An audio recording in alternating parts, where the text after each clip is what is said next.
Dear students, today we will again continue with this crop production and management with their agricultural practices. In my previous class, I have discussed about the first point, that is preparation of the soil. Today we will start with the selection and sowing of seeds, that is the second point of the agricultural practice. The selection and sowing of seeds is very important process for the agricultural practices to continue. Why? Because if you don't select a proper and a better quality of seed, then the ultimate product, the grains that you will get, that might not be in a very good quantity or quality. So it is very much important to select the seed properly. For this selection of the seeds, the first point that is very much vital and important is the quality. The quality of the seed should be very high. Second, it should not be mixed with the weeds. That means the seed that you are selecting, suppose you are selecting the seeds for the rice, and that seed should not be mixed with the seed of the weeds, that means the unwanted plants. If a seed is pure, then when you are putting this seed into the soil, then the plant you will get, that will be in a pure condition. Otherwise, if you put an impure property of the seed, that means a seed of rice is mixed with some unwanted plants, the seeds of some unwanted plants, then the plant will also, the unwanted plants will also grow along with the rice plant, and it will cause in the weeding of the agricultural field. So firstly the quality, secondly the seed should not be mixed with any other seeds for the weeds.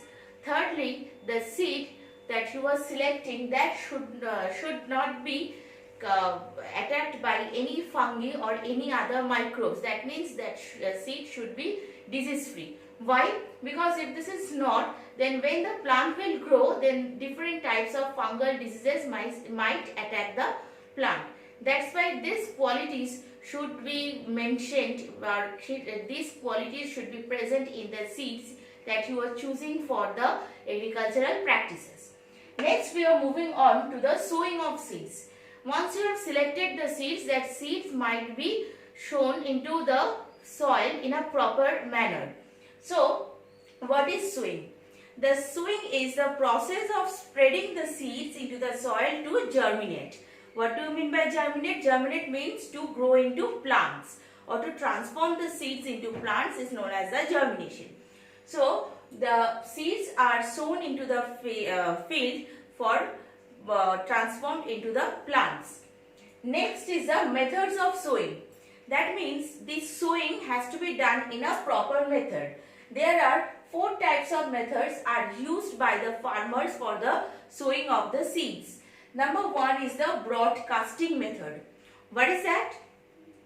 Whenever the seeds are sown in a rapid manner, that means if anyone is throwing the seed just randomly without the proper maintaining the distance or the size of the field, that is known as the broadcasting. That means in a random manner the sowing of the seeds. Second is the drill sowing and dribbling. This process is done by making small holes, or by drilling into the soil and by putting these seeds into the into that holes. Ultimately, these holes are covered with the soil. What is the importance of this process is that by this process you are reducing the wastage of the seeds. How? Listen, in broadcasting I have told you that only the seeds are spreaded into the field, into the agricultural field. But in drill sowing, small holes are made into the field. And when you are putting these seeds into the small holes and covering it up with the soil, then these seeds are protected from the other external factors like the wind, the birds, etc. Now these seeds are to some extent 95% they can produce into the plants, but this in broadcasting the seeds might be taken up by the or eaten up by the birds, or it can be carried away by other external factors like the soil, rain, water, etc. So this is a very good process of sowing of the seeds. Number third is the drill seed. This is a machine by means of which these seeds are sown into the fields. Here a huge large machine is used, and by help of this process the seeds are sown into the soil by maintaining a proper depth and by maintaining a proper distance. That means a proper distance is maintained between the two adjacent plants and all the seeds are sown into a particular depth. So this is a very scientific and process, and this reduces the wastage of the seeds also. The fourth point is the transplanting. What is that? Up to this I have told you, that means in these 3 points I have told you that all these things are done manually and in the field where the agricultural processes is going on. But in transplanting, the seeds are sown into a separate place. That means these can be big jar-like structures or a big open space that is not in the agricultural field, that is separate, that is totally out from the agricultural field, and here into the soil these seeds of the plants are sown, and it is wait, and the proper nutrients, the proper watering is done into these seeds, and it is wait till the seedling arrive into that soil. Now this seedling is taken out and it is put into the agricultural field where the agriculture is going on. So here you can find out which plant is growing into a better one, or which one has been attacked by any diseases, or anything has done with a bad quality of the plant. You can just choose the best quality of the plants from here. This process is a very important process for the agricultural practices to happen here. Now students, we will move on to the next point, that is manuring or adding fertilizer. First you need to know why should we add the manure or fertilizer into the soil. The first point for adding the manure is to make the soil rich in nutrients so that it can help in the good yield of the crop that we want to grow in that field. Now there are some natural methods to maintain this soil fertility. So one thing is very clear to students, that this manure or fertilizer is directly related to maintain the fertility of the soil. Now there are some natural methods by means of which we can maintain the fertility of the soil. The first is the field fallow. What is that? It is seen that after the growing of some crops like cereals, like rice, wheat, etc., that field is kept bare for some months. Why? Because due to making this land bare, the waste of the rotten plants or the unwanted plants that has grown into that agricultural field, that is decomposed by the help of the microbes, and as a result the fertility of the soil is again regained. So field fallow is just a natural process of maintaining the fertility of the soil. Next is the mixed cropping. What is that? In some of the farmers just prefer this process because this is a very much natural process for maintaining the soil fertility. What they do, they generally mix the two varieties of seeds together, but they choose the seeds in such a way that one should help in the growth of the other. How? Suppose a farmer want to cultivate the rice. Now what they do, they select the rice along with some seeds of the pulses. Both these seeds are mixed together and that are sown into the field. Now both the plants grow there, and the rice plant generally used up the nitrogen that is present in the soil, and the pulses plant contain the rhizobium bacteria that are present in the root nodules of these pulses plant. they can fix the atmospheric nitrogen into the soil. So you can see that one plant is using up the nitrogen of the soil while the other plant is taking this atmospheric nitrogen and it is fixing again this nitrogen into the soil. So one is using up and the other one is adding up. So one helps to maintain their nitrogen level of the soil. So this is the mixed cropping. Next is the crop rotation. As the name suggests that the crop is being rotated. How? I am telling you. This crop rotation is a process of cultivating different type of crop in between the two similar type of crops. Like if rice and wheat, these are the crops you want to cultivate, and in between if anyone is cultivating the pulses, that is a different type of crop that is also regaining the nitrogen capacity of the soil, this is known as the crop rotation. Suppose wheat is sown in the month of November and rice is sown in the month of June. So these two are the cereal crops, and these two has the same characteristics of using up the nitrogen content of the soil. Now to regain or to refill the nitrogen of the soil again, this pulse is cultivated into the same field in between these two seasons. That means in the month of May, this pulse is cultivated in that field. What does this have advantage of sowing these pulses in between? This pulses again contains the rhizobium bacteria into their root nodules, and they can fix the atmospheric nitrogen into the soil, thus regaining or refilling the nitrogen content of the soil.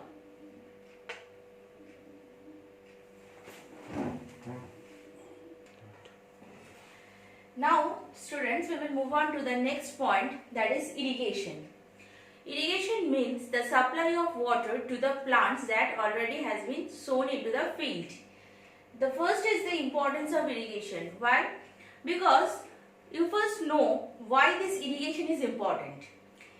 In India, there are many regions that doesn't receive enough rainfall, or there is scanty of rainfall in India. Each year doesn't get the enough rainfall that is required for this agricultural practices to happen. So to protect our crops from being damaged, this process of irrigation is applied. That means water is added from outside sources into the roots of the plants so that these plants cannot get destroyed. Second is the sources of irrigation. The sources of irrigation includes the places from where this water that are needed to drain into the roots of the plants get from. Generally, the sources of irrigation includes the nearby ponds, rivers, lakes, etc. That means the nearby water bodies from where the water can be taken out by means of the pump and it is transferred to the agricultural field. Third point is the traditional methods of irrigation. What is that? In our previous time or in the older days, the ox, the horses, all these animals are used to take out the water from the wells and it is put into the field manually. This is a less costly method, but this is also less efficient method. The next point is the modern methods of irrigation. This is the method that is practiced in the nowadays. Among them, the first is the sprinkler system. What is that? In a sprinkler system, some nozzles are fitted into a long pipe. And these long pipes are placed in between the agricultural fields. Now, wherever the pump is put on, the water just sprinkles from the nozzles into the different sides. As a result of this, all the plants that are present in the field can get the water in equal quantity. The next is the drip system. As the name suggests, drip means point by point. So, in the drip system, the water is supplied as a drip, that means a point by point or in a small quantity directly to the roots of the plants. This is a very effective process, but this is very costly. This system is applied to that parts of India that where the quantity of water is less. So as this system, drip system, helps in the conservation of water also, whereas the sprinkler system causes a huge amount of use of the water. The last is the water logging. You have seen in the paddy fields that sometimes the water are placed there or the water remain there. Why? Because this type of plants like the paddy, the wheat, they need to supply a huge amount of water into the agricultural field, and that causes the water logging. But this water logging has a side effect also. What is that? The water logging gradually decreases the fertility of the soil, and here comes why the use of the crop rotation, or it is important to plant the pulses in between the harvesting the cereal crops. Now students, we will move on to the next topic, that is weeding and crop protection. The first one is the weeds. I have told you many times that weeds are the unwanted plants that are present in the agricultural field. And what are weedicide? Weedicide is a chemical that is used to prevent from these weeds. Why do we need this weeding and crop protection? Because this weeding just can cover up the entire process of agricultural practices. That means if you are growing the cereals in your field, and if the weed seeds are present along with during the selection of the seed, then when these weeds will grow, it can cover up the entire field, and it can also cause harm to your cereal.